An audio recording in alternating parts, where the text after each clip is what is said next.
Hi, this is Bob for Bob's Movie Reviews, and today I'm reviewing a movie I watched recently on Netflix instant streaming called Grave Encounters 2, which, as the name would imply, is a sequel to Grave Encounters with no numbers. So this is the sequel to Grave Encounters.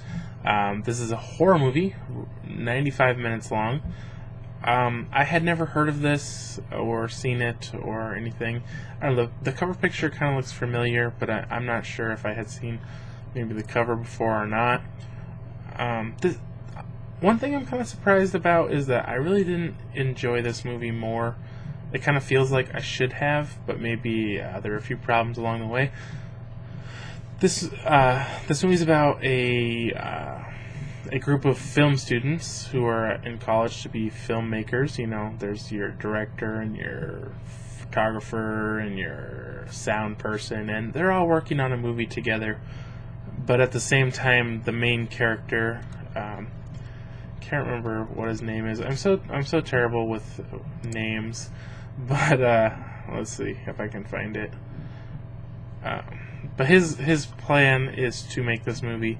And at the same time, he's doing similar to me, reviewing movies on YouTube, and he gets a message from a anonymous person, and saying that he should look into this movie, Grave Encounters. So in this movie, his name is Alex. So in this movie, they do refer back to the first one, and that's kind of what this is about, is the first one.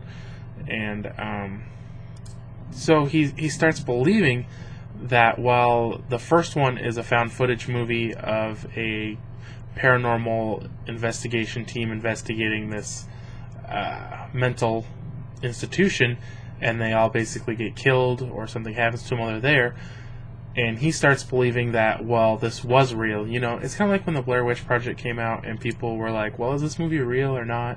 You know, eventually we all learned that it wasn't real, but at the same time, what if it was real and, you know, everybody thinking it wasn't real was kind of like a cover-up? And that's kind of what this is based on, the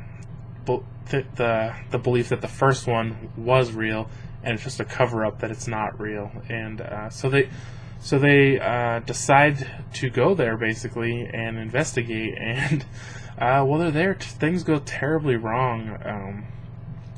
But I think one thing that I really didn't enjoy so much about this was just the build-up. Everything before it is kind of like a documentary on their lives, like just they're recording it as they go. One of the students is working on a documentary, so he's filming everything as a documentary. And if you're one of those people who get sick from the camera moving around, this isn't, probably a good movie for you, because the camera's bouncing around a lot and jumping around a lot. And but once they finally do make it to the mental hospital, it does get more interesting. The only thing is, I don't think anything that happens there is really all that believable.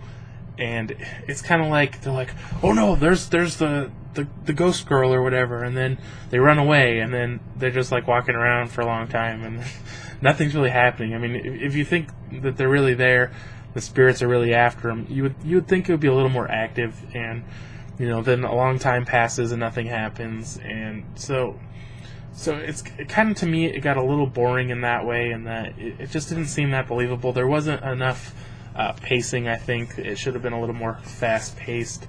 The characters were pretty good, though. I enjoyed the story, and all in all, it wasn't that bad of a movie for a movie I had never even heard of. So I think for final score on this, I'm gonna give it a 2.5 out of 10. So I think it's definitely worth a watch, but don't think there's gonna be something great you want to watch over and over. I definitely want to check out Grave Encounters 1 now, though. So I think after I do this review, I'm gonna go ahead and watch that. Thanks for watching, guys.